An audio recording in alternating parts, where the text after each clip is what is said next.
नमस्कार दोस्तों, बहुत स्वागत है आपका आज के इस वीडियो में। आज हम इस वीडियो के माध्यम से मध्य प्रदेश लोक सेवा आयोग में पूछे जाने वाले बाल संरक्षण आयोग से संबंधित सभी महत्वपूर्ण बिंदुओं को जानेंगे।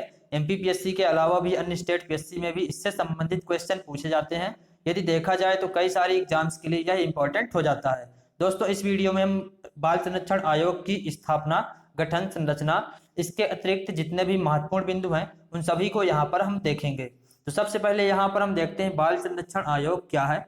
बाल संरक्षण आयोग की यदि हम बात करें, बाल यानी क्या हो जाएगा यहाँ पर बालक, बाल का मतलब होगा बालक, और 0 से 18 वर्ष आयु वर्ग में शामिल जो भी व्यक्ति होगा वह क्या कहलाएगा, यहाँ पर बालक कहलाएगा। यानी कि इसका एक मतलब यह भी निकलता है, जो व्यक्ति 18 वर्ष से कम है, यानी कि जो व्यक्ति क्या वयस्क नहीं है, वह क्या कहलाएगा, यहाँ पर बालक के अंदर आता है। यानी बालक का मतलब बाल, बाल यानी कि बालक हो जाएगा। ठीक है। इसके बाद यहाँ पर हम देखते हैं संरक्षण। संरक्षण यानी कि संरक्षण देना, यानी इनके अधिकार, जो इनके अधिकार हैं बालकों के, उनके अधिकारों को संरक्षण संरक्षण देना या संरक्षित करना या उनकी सुरक्षा करना। आयोग यानी क्या हो जाएगा यहाँ पर संस्था यानी कि निकाय, यानी कि इसका सीधा सा अर्थ यह निकल करके आता है, बालकों के अधिकारों को संरक्षित करने वाली जो संस्था है वह बाल संरक्षण आयोग यहाँ पर कहलाएगी। इसके बाद हम यहाँ पर देखते हैं जो बाल संरक्षण आयोग है, तो यहाँ पर यह दो स्तरों पर क्या करता है, कार्य करता है। एक तो यहाँ पर राष्ट्रीय स्तर पर, दूसरा राज्य स्तर पर। राष्ट्रीय स्तर पर जो कार्य करता है वह राष्ट्रीय बाल अधिकार संरक्षण आयोग कहलाता है, जबकि राज्य स्तर पर जो कार्य करेगा वह राज्य बाल अधिकार संरक्षण आयोग कहलाता है। इसके लिए हम थोड़ा सा और जान लेते हैं। आपने देखा होगा कई जगह पर, जैसे होटल में हो गया, फैक्ट्री में हो गया, या इसी तरह से अन्य स्थानों पर छोटे बच्चों को क्या किया जाता है, वहां पर काम पर लगा दिया जाता है। छोटे बच्चों को वहां पर काम पर लगा दिया जाता है। इसी तरह से आपने देखा होगा बच्चों की तस्करी भी की जाती है, यानी कि बालकों को बेच दिया जाता है। तो इस तरह से अपराधों को कम करने के लिए बाल संरक्षण आयोग लाया गया, जिससे बालकों के अधिकारों को क्या किया जा सके, सुरक्षित किया जा सके। और ये दो स्तरों पर लाया गया, राष्ट्रीय और राज्य स्तर पर। ठीक है। तो इस तरह इस वीडियो के माध्यम से हम दोनों स्तरों पर इनसे संबंधित सभी महत्वपूर्ण बिंदुओं को समझ लेंगे।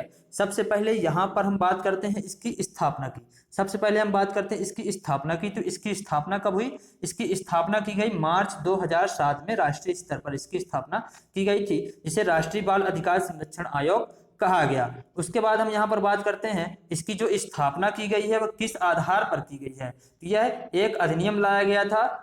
कब लाया गया था अधिनियम? संसद में लाया गया 2005 में, दिसंबर 2005 में संसद में एक अधिनियम लाया गया, जिसे कहा गया बाल अधिकार संरक्षण आयोग अधिनियम 2005। और इसके आधार पर ही 2007 में क्या की गई थी, इसकी स्थापना की गई थी। ये दोनों ही चीजें हमको यहाँ पर ध्यान रखनी है। अधिनियम कब लाया गया? तो 2005 में लाया गया, और यहाँ पर स्थापना कब की गई? तो 2007 में की गई।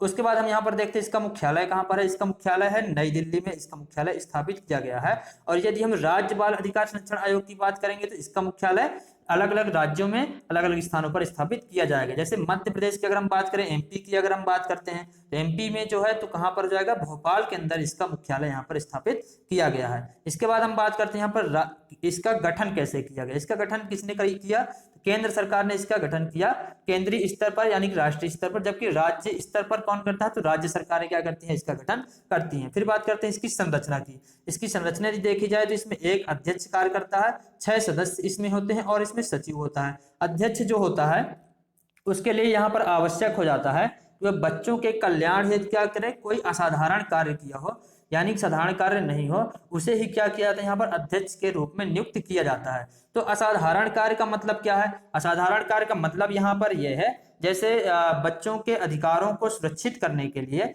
या संरक्षित करने के लिए कोई विशेष खोज की हो किसी ने, या कोई अनुसंधान कार्य किया हो, या इस तरह के कार्यों को किया हो, उसने बढ़ावा दिया हो, तो यह क्या हो जाएगा, असाधारण कार्य के अंतर्गत आ जाता है। तो उसे ही यहाँ पर अध्यक्ष के रूप में नियुक्त किया जाएगा। फिर यहाँ पर हम देखते हैं यहाँ पर 6 सदस्य कार्य करते हैं, और जिसमें से 2 महिलाएं यहाँ पर होना आवश्यक है। यह भी हमें क्या करना है, ध्यान रखना है। 6 सदस्य होंगे जिसमें 2 महिलाएं यहाँ पर होना आवश्यक होता है। फिर यहाँ पर एक सचिव होता है, जो कि केंद्रीय सरकार द्वारा क्या किया जाता है, नियुक्त किया जाता है। जबकि राज्य स्तर पर राज्य सरकारें क्या करेंगी, यहाँ पर नियुक्त करेंगी। इसके बाद हम यहाँ पर बात करते हैं भारत सरकार के संयुक्त सचिव या अतिरिक्त सचिव। जो अतिरिक्त सचिव के पंक्ति के अधिकारी को सचिव के रूप में नियुक्त किया जाता है। यानी कि यहाँ पर जो सचिव नियुक्त किया केंद्र सरकार ने, किसको नियुक्त करेगी, तो जो भारत सरकार है उसका संयुक्त सचिव या अतिरिक्त सचिव के पंक्ति का जो अधिकारी होगा, इसी लेवल का जो अधिकारी होगा, उसको यहाँ पर सचिव के रूप में नियुक्त किया जाता है। उसके बाद हम यहाँ पर बात कर लेते हैं इनकी जो इन्हें किन क्षेत्रों से नियुक्त किया जाएगा, यानी कि ये जो यहाँ पर सदस्य नियुक्त किए जा रहे हैं, अध्यक्ष यहाँ पर नियुक्त किए जा रहे हैं, ये किन क्षेत्रों से होंगे। इसके लिए यहाँ पर 6 क्षेत्र टोटल यहाँ पर निर्धारित किए गए हैं, जिसमें सबसे पहले यहाँ पर शिक्षा आ जाता है, यानी कि एजुकेशन, फिर बाल स्वास्थ्य, देखभाल, कल्याण और बाल विकास, किशोर न्याय, उपेक्षित या वंचित बच्चे, निःशक्त बच्चों की देखभाल के क्षेत्र से संबंधित हो, बाल श्रम या बच्चों के तनाव का उन्मूलन, बाल मनोविज्ञान या सामाजिक विज्ञान, बच्चों से संबंधित कानून। यानी कि यदि यहाँ पर कुल मिलाकर के देखा जाए तो बच्चों से संबंधित जो क्षेत्र हैं उनसे ही यहाँ पर क्या किया था, अध्यक्ष सदस्य को यहाँ पर नियुक्त किया जाता है। उसके बाद यहाँ पर देखते हैं अध्यक्ष की नियुक्ति कौन करता है, तो केंद्र सरकार करती है यहाँ पर नियुक्ति। जब यहाँ पर राष्ट्रीय बाल अधिकार संरक्षण आयोग होगा तो वहां पर केंद्र सरकार करेगी, जबकि यहाँ पर राज्यों में जब किया जाएगा तो राज्यों में अध्यक्ष को कौन नियुक्त, राज्य सरकार यहाँ पर करेगी।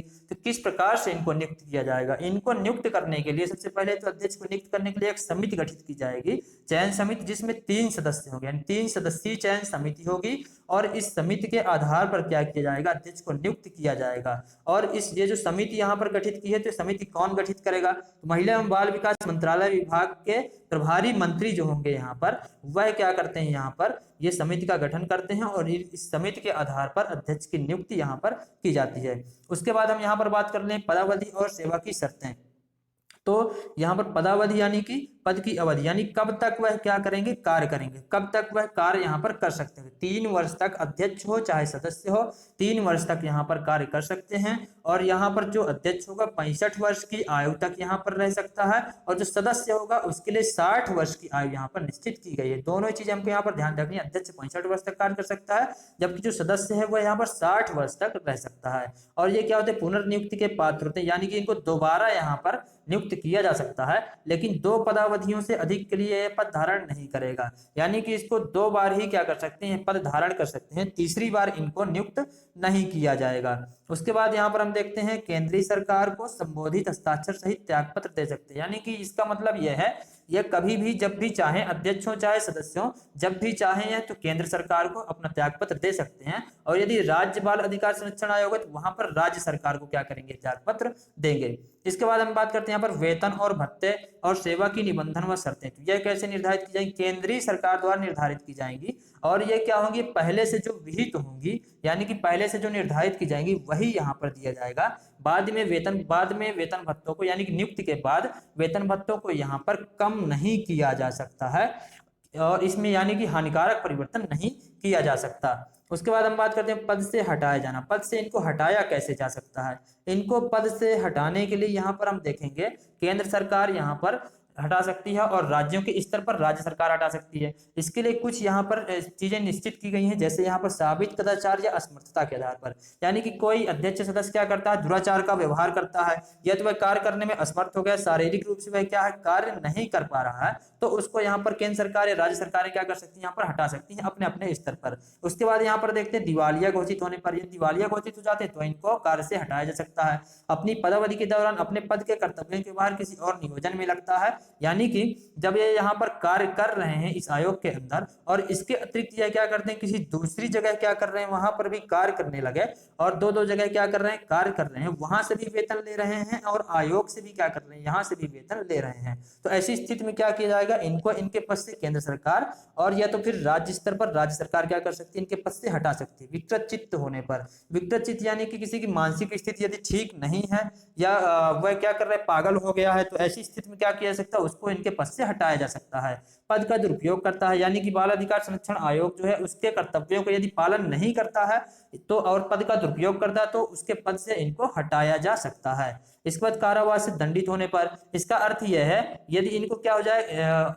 यानी कि पदावधि के दौरान ही क्या होती है, इनकी जेल हो जाए, कोई अपराध कर दें ऐसा जिसके कारण इनको जेल की सजा हो जाए, तो ऐसी स्थिति में केंद्र सरकार इनको इनके पद से हटा सकती है और राज्य स्तर पर राज्य सरकार हटा सकती है। इसी तरह से यहाँ पर देखते हैं अनुमति लिए बिना 3 क्रमवर्ती बैठकों में अनुपस्थित रहने पर, यानी कि जो यहाँ पर समय समय पर जो बैठकें आयोजित की जाती हैं, जो यहाँ पर मीटिंग आयोजित की जाती है, उन पर क्या करें, बिना बताए 3 बार लगातार क्या हो, उपस्थित ना हो, यानी कि अनुपस्थित रहे, तो ऐसी स्थिति में इनको केंद्र सरकार या राज्य सरकार राज्य स्तर पर हटा सकती है। इसके बाद हम बात करते हैं यहाँ पर, लेकिन एक चीज यहाँ पर और हमें ध्यान रखना है, इनको हटाने के लिए यहाँ पर इन्हें एक सुनवाई का उचित अवसर दिया जाएगा, यानी इनके विवाद को सुना जाएगा, उसके बाद ही इनको यहाँ से हटाया जाएगा। यहाँ पर हमको ध्यान यह रखना है, जब यहाँ पर हम केंद्रीय स्तर की बात करेंगे, राष्ट्रीय स्तर की बात करेंगे, तो वहां पर केंद्र सरकार क्या करेगी, हटाएगी, और जब राज्य स्तर की बात करेंगे तो राज्य सरकार हटाने का कार्य यहाँ पर करेगी। बाकी ये जो यहाँ पर नियम है ये सब वही रहेंगे, दोनों के लिए ही सेम रहेंगे। इसके बाद हम यहाँ पर बात करते हैं अध्यक्ष या सदस्य का पद रिक्त होना।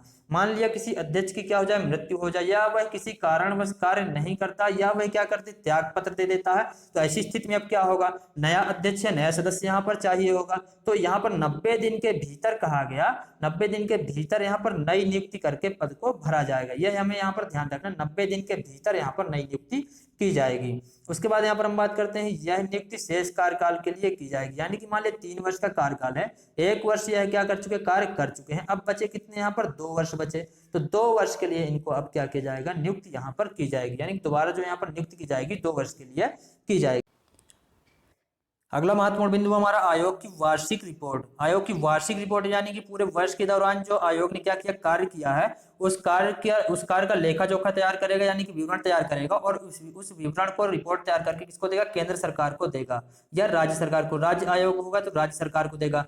ठीक है, उसके बाद यहाँ पर देखते हैं विशेष रिपोर्ट। विशेष रिपोर्ट यानी कि यह अति महत्वपूर्ण विषय पर तैयार की जाती है। मान लीजिए कोई बहुत ही महत्वपूर्ण विषय आ जाता है, तो ऐसी स्थिति में क्या किया जाता है, पूरे वर्ष, यहाँ पर वार्षिक रिपोर्ट तो पूरे 1 वर्ष में क्या की जाएगी, पेश की जाती है, लेकिन ये विशेष रिपोर्ट कभी भी क्या की जा सकती, पेश की जा सकती है, कभी भी इसको तैयार किया सकता है और केंद्र सरकार या राज्य सरकार को दिया जा सकता है, क्योंकि ये महत्वपूर्ण विषय होते हैं और इनको रोका नहीं जा सकता है। उसके बाद यहाँ पर बात करते हैं रिपोर्ट का प्रारूप जो केंद्र सरकार द्वारा क्या होता है, निर्धारित होता है। यानी केंद्र सरकार नियंत्रक और महालेखा परीक्षक से क्या करती है, प्रारूप तैयार करवाती है और उसे यहाँ पर आयोग को देती है। आयोग इसी प्रारूप पर क्या करता है, यानी कि स्ट्रक्चर पर यहाँ पर क्या रिपोर्ट को तैयार करके केंद्र सरकार या राज्य सरकार को देने का कार्य करती है। उसके बाद हम बात करते हैं यहाँ पर केंद्र सरकार या संबंधित राज्य सरकार जो है वार्षिक या विशेष रिपोर्ट को क्या करे, संसद या राज्य विधानमंडल के प्रत्येक सदन के समक्ष 1 वर्ष के भीतर रखवाएगी। यानी ये जो यहाँ पर रिपोर्ट केंद्र सरकार राज्य सरकार को यहाँ पर दी गई थी, यह इस रिपोर्ट को केंद्र सरकार को दी गई है, तो केंद्र सरकार क्या करे, संसद में रखवाएगी और राज्य सरकार राज्य विधानमंडल में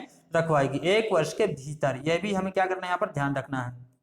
उसके बाद हम यहाँ पर बात करते हैं, अगले पॉइंट में आते हैं, तो यहाँ पर राष्ट्रीय बाल आयोग के प्रथम अध्यक्ष कौन है, राष्ट्रीय बाल आयोग के प्रथम अध्यक्ष यहाँ पर शांता सिन्हा यहाँ पर रही थी, शांता सिन्हा यहाँ पर हो जाएंगी। उसके बाद यहाँ पर बात करते हैं राष्ट्रीय बाल संरक्षण आयोग के वर्तमान में अध्यक्ष कौन है, अभी वर्तमान में यहाँ पर अध्यक्ष देखा जाए तो प्रियांक कानून को यहाँ पर अभी वर्तमान में क्या है, राष्ट्रीय बाल संरक्षण आयोग के अध्यक्ष हो जाएंगे। दोनों ही पॉइंट हमको यहाँ पर ध्यान रखना है। दोस्तों यदि वीडियो अच्छा लगा हो वीडियो को लाइक करें, चैनल को सब्सक्राइब करें और ज्यादा से ज्यादा लोगों तक वीडियो को शेयर करें।